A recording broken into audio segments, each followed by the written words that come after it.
warahmatullahi wabarakatuh. Perkenalkan, nama saya Sukiati Fada. Saya adalah guru pendidikan agama Islam di SDN Gantian 1, Kecamatan Sumberjadi, Kabupaten Tebet. Sekaligus mahasiswa kategori darjat gelombang 1 tahun 2025 di LPTK Unhas Jember. Hari ini, Jumat, tanggal 9 Mei 2025, saya melaksanakan praktek pembelajaran uji kinerja pada siswa kelas 5 dengan materi berkorban. Selamat menyaksikan.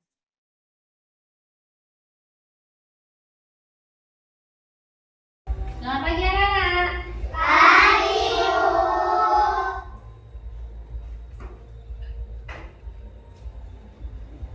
Coba guru tanya gimana kabarnya? Alhamdulillah, luar biasa. Allahu Akbar. Yes. Alhamdulillah. Di pagi yang cerah ini kita masih diberikan kesehatan oleh Allah sehingga kita bisa melaksanakan pembelajaran pada pagi hari ini dengan lancar. Sebelum guru lanjutkan pembelajarannya, Ibu mau mengabsen dulu. Mungkin ada yang tidak masuk hari ini. Siapa yang tidak masuk? Siapa lagi? Alvin. Kenapa Najwa? Oh, bepergian. Alvin kemana? Sakit. Oh ya. Jadi yang sakit semoga segera disembuhkan oleh Allah ya. Amin. Dan sebelum kita melanjutkan ke materi yang akan Ibu Guru sampaikan pada hari ini, saya akan menyuruh ketua kelas dulu untuk melakukan doa, ya, melakukan doa. Silakan, Widat, dipimpin berdoa. Sebelum pelajaran dimulai, mari kita berdoa terlebih dahulu. Berdoa dimulai. Bismillahirrahmanirrahim. Rabbi zidni ilma warzuqni fahma. Rabbi shrah li sadri wa yassir li amri wahlul 'uqdatam min lisani yafqahu qawli. Amin ya rabbal alamin.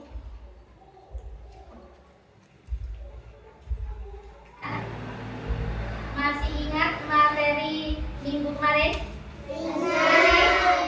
Masih ingat? Masih. Coba, apa minggu kemarin materinya? Tentang apa?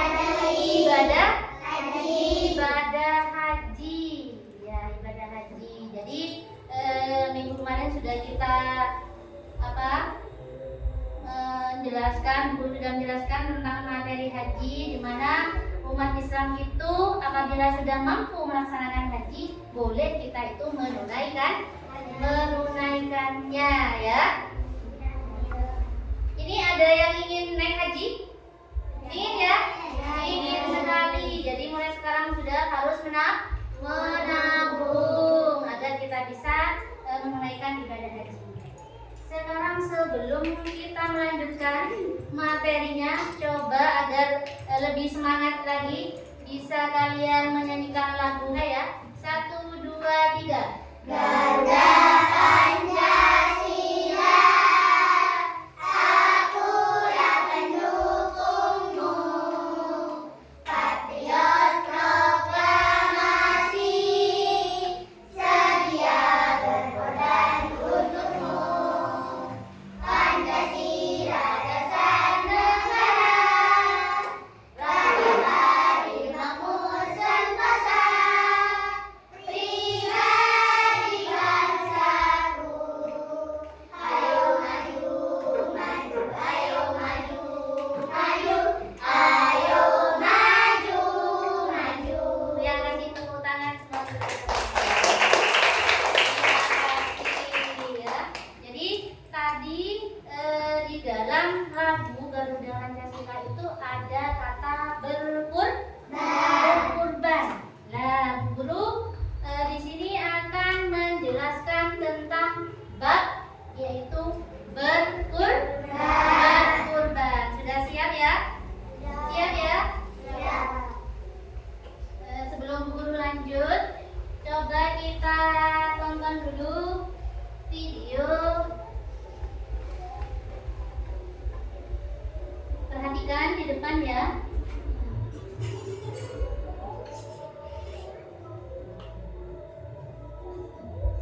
Nabi Ibrahim alaihissalam. Nabi Ibrahim mempunyai dua istri. Istri pertama bernama Sarah dan istri kedua bernama Hajar.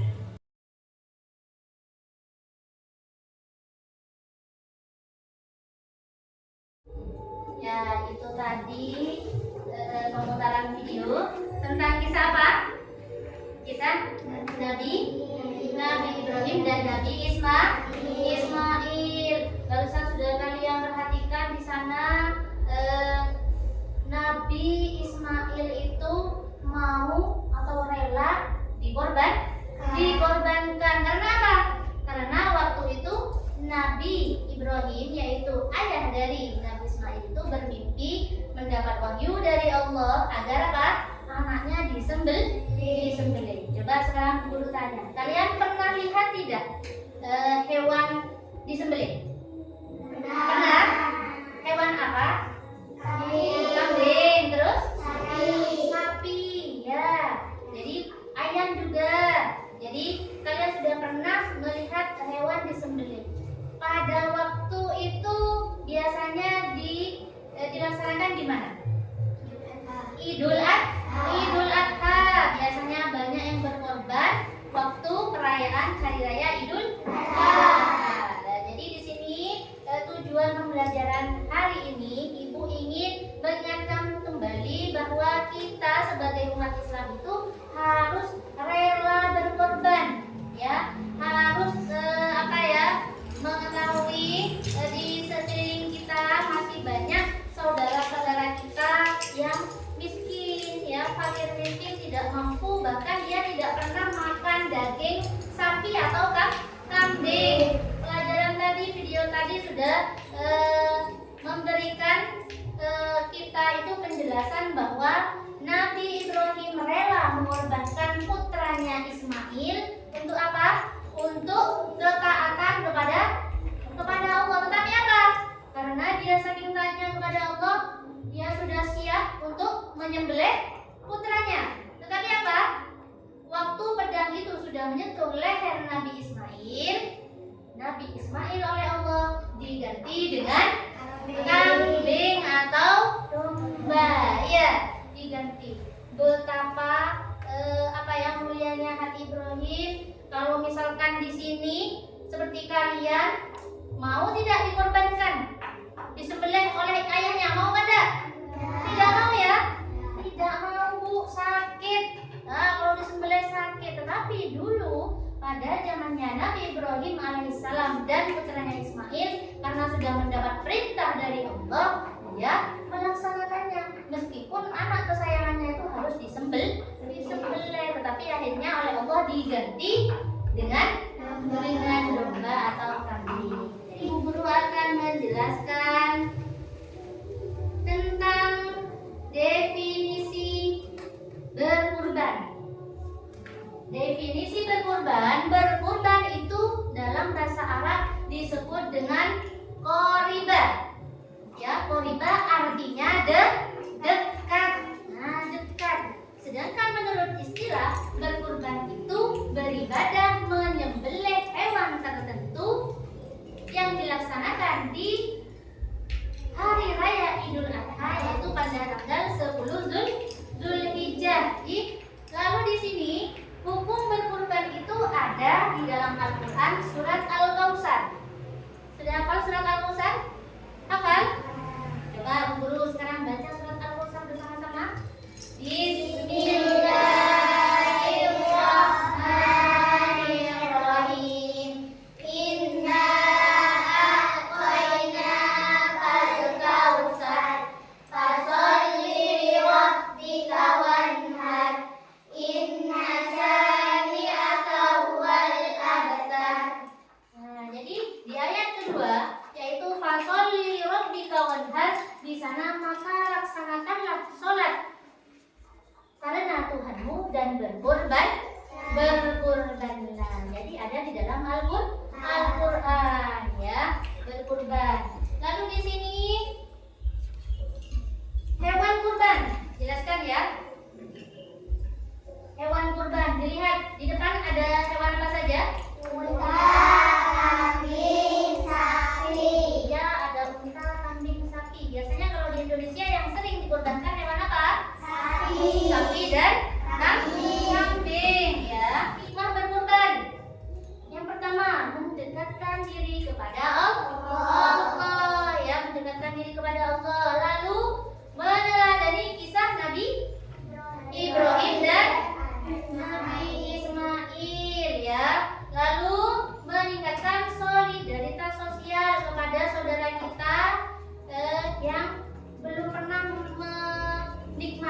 daging sapi, daging kambing ya, karena kalian berkorban bisa berbagi. Lalu melatih sikap ikhlas. Jadi kalau sudah kita berkorban, kita harus ikhlas karena Allah Ta'ala. Jadi akan mendapatkan pahala dari Allah. Hewannya ada sapi dan kambing. Sapinya itu harus sehat, ya, tidak cacat, ya, gemuk, ya. Jadi pilih sapi yang sehat, yang kuat, yang memiliki kondisi fisik yang baik, ya, matanya yang jernih. Jadi kalau dibuat hewan kurban itu harus yang sehat, jangan dalam keadaan sakit, ya, karena kalau sakit itu di dalam daging itu berbahaya untuk dikonsumsi. Sama kambing juga begitu, harus memilih kambing yang aktif, berat badannya yang cukup, ya. Tuh. Usia hewan, ada sapi, kambing. Biasanya kalau usia sapi itu minimal 2 tahun, itu sudah gemuk, ya. Jadi kalau masih baru lahir, dapat 2 bulan atau 4 bulan itu apa? Badannya masih kurang, berarti itu bukan ketentuan berkurban. Sama dengan kambing. Kambing berusia 1 tahun, ya. Jadi itu sudah bisa untuk kita berkurban. Selanjutnya, kesehatan hewan. Pastikan hewannya tuh sehat, bebas dari penyakit menular, karena dagingnya akan dikonsumsi. Jadi tidak boleh ambil yang berpenyakitan, ya, hewannya tidak boleh. Berat badan ideal. Nah, di sana sudah ditentukan minimal 500 sampai 600 kilo. Itu untuk sapi, ya. Sedangkan untuk kambing 30 sampai 40 kilogram. Jadi kalau terlalu kurus nanti dagingnya sedikit cuma tulang, ya, itu tidak boleh. Jadi kurang sehat atau kurang gemuk, ya. Selanjutnya, karena guru sudah menjelaskan tentang materi kurban, sekarang saya bagi kelompok. Coba sekarang maju ke depan ketua kelompoknya, Mas Widat, terus Zaim sama Mbak Aik maju ke depan. Ambil 1 nomor ini, ya, 1 saja. Ambil 1. Sekarang dibuka. Apa punya Mbak Aisyah? Dibaca. Syarat-syarat hewan kurban. Terus punya Kak Zain apa?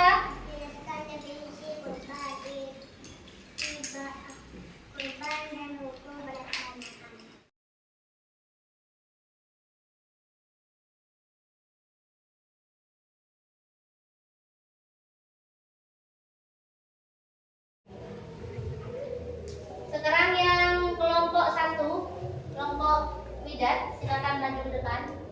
Dibawa hasil jawaban yang sudah ditulis tadi. Silakan dibaca apa jawabannya. 1. Mendapatkan diri kepada Allah Subhanahu wa Ta'ala. 2. Meneladani ketaatan Nabi Ibrahim alaihissalam dan Ismail alaihissalam. 3. Meningkatkan solidaritas sosial terhadap fakir miskin. 4. Melatih sikap ikhlas dan bersyukur. Sudah? Nah, dan akan kembali. Itu adalah jawaban dari hikmah tentang berkurban. Tugas dari saya yaitu ada hukum syarat hikmah ibadah kurban yang sudah kalian barusan dengarkan penjelasan Ibu. Lalu di sana ada hewan kurban, kalian bisa memilih yang biasa hewan yang dikurbankan di negara kita Indonesia.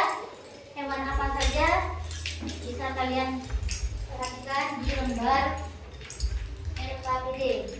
Sekarang kalian lihat ke depan, ya. Di sini sudah pegang semua, ya. Sudah, ya. Coba diperhatikan dulu sebelum kalian mengerjakan. Kalian nanti tulis nama kalian, kelas, ya. Lalu di sini ada hukum, syarat, dan hikmah ibadah kurban. Hukumnya apa? Kalian tulis di sini, ya. Lalu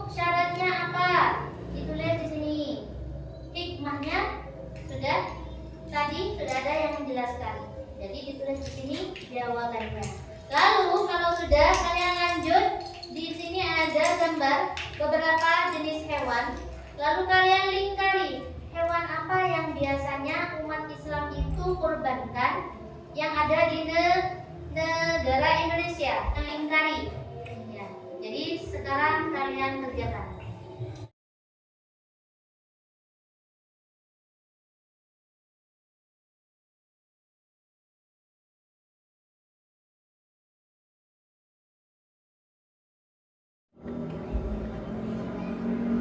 Saya ambil ya lembar kerjanya kalau sudah.